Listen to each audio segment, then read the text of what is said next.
It's 10 years since the Taliban left Kabul, but this is still a city scarred by war. There have been a lot of changes. There is a lot of construction, there is development underway. It's a very mixed city, and to try and give you an idea, we're going to take you on a Times mini tour to see what's changing.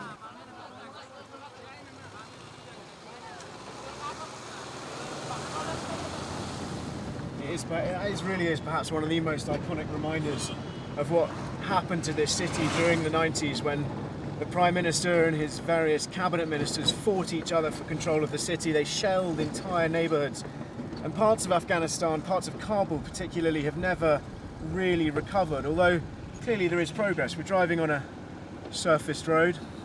We're about to go underneath streetlights which actually work. And I've got with me, I wouldn't normally do this, but I've got with me the Beetle mechanic, because we're going to be driving quite a lot today. Because this is the man who for the last 45 years has been fixing Beetles. Ahmed Ziad Bakri, he's going to come with us just in case we have any problems with the car. مردم کلگی از جنگ خسته است. هر وقتی که باشه جنگ خوب چیز نیست.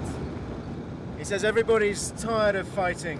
War's not a good thing, and I think everybody would agree with him on that. کل مردم از جنگ مردم افغانستان بالکل از جنگ خسته است. Everybody's tired of war. Everybody in Afghanistan is tired of war. اگر کلگی خسته شده چرا جنگ میکنن؟ برای 30 سال میشه، 35 سال میشه. یک تعداد محدود است که جنگ میکنه دیگه. کل مردم افغانستان خود جنگ نمیکنه.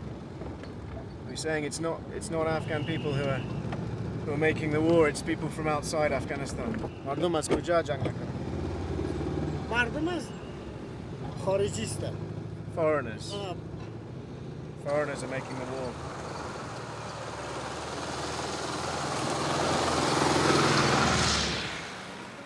We're at the ICRC Ortho Centre in Kabul. It's one of the most uplifting places in Afghanistan, and we're here to meet their new wheelchair basketball team.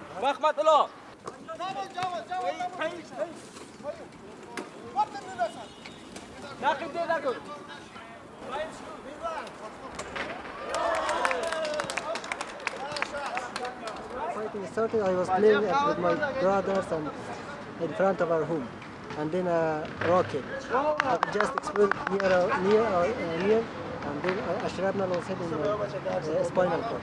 Okay.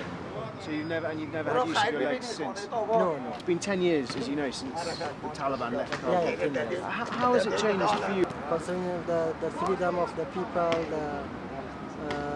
the freedom of young people, sports, education, but still there is lots of problems.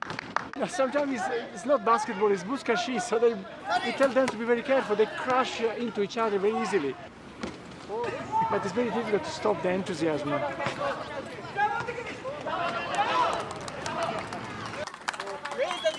Myself, I've been 21 years in Afghanistan. Okay, and have you always been at the Ortho Centre? Yeah, I've been always working for the ICRC in this particular program for disabled people. Yeah. How would you say, what's the mood in the city? The big hope that everybody had 10 years ago have gone. Security is not good.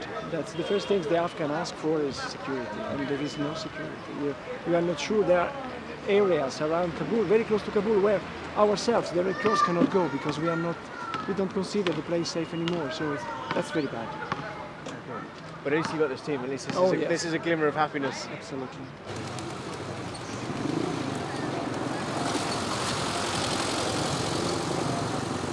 So we've just been stopped by the police, so this will be interesting. Salam alaikum. Khabastan, sajma khabas. بخیر. قراره سیا کی هست که عکاسی میکنه چی رقم است؟ از روزنامه Times. So this is not that unusual. They want to see our ID. Hopefully. I have one from the Ministry of Foreign Affairs. میتونم که برم؟ اجازه است؟ تشکر.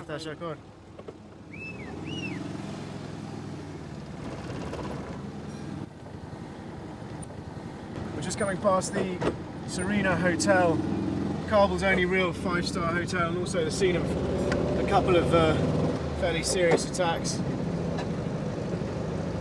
A lot of the international people who come here basically stay there and never really leave unless they're in a B6 armoured car. One advantage of this Times mini tour is you're probably going to see more of the city than most soldiers ever do.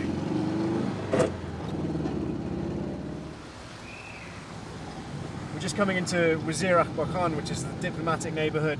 It's basically where the British embassy is, the American embassy is, it's where NATO's headquarters are, and also where the presidential palace is. And you can see that we're also coming into a bit of a traffic jam. Kabul hasn't got a green zone, but this is as close to a green zone as it gets, and you'll notice there's far more sniper screens, barbed wire and blast walls, and that's the reason why for ordinary people it's a much harder part of the city to pass through. This is Shukriya Baraksai, Afghan MP, leader of the Defence Committee in the Parliament. Nobody's asking, what the hell, where is the voice of women?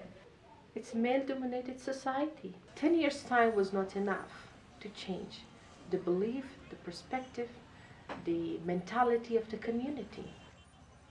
At least right now, 7 million kids are going to the school, and maybe they will learn how to respect their sister.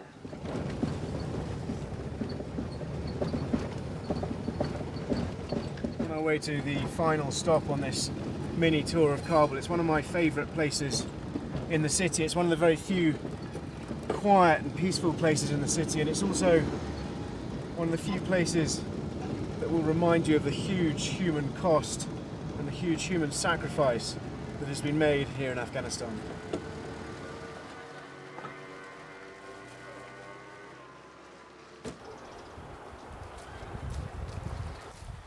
This graveyard is all that really remains of the old British cantonment, built more or less on this site about 160 years ago, and then rebuilt over the sort of 20 or 40 years after that. It's not just soldiers remembered here though. A lot of the bodies belong to aid workers, explorers, hippies, all sorts of people who came here to Afghanistan over the last century. It commemorates here all that's left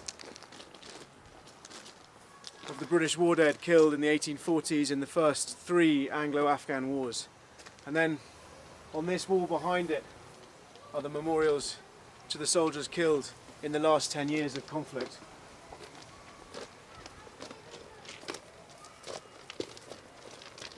Starts here in 2006.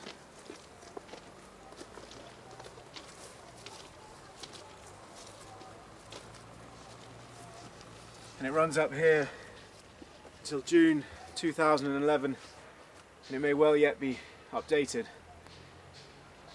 And even though it's 10 years since NATO troops first came to Afghanistan and 10 years since the Taliban fell, and even though most of the troop contributing nations have said when they plan to leave, no one can really tell how many more names yet are going to be added to this wall.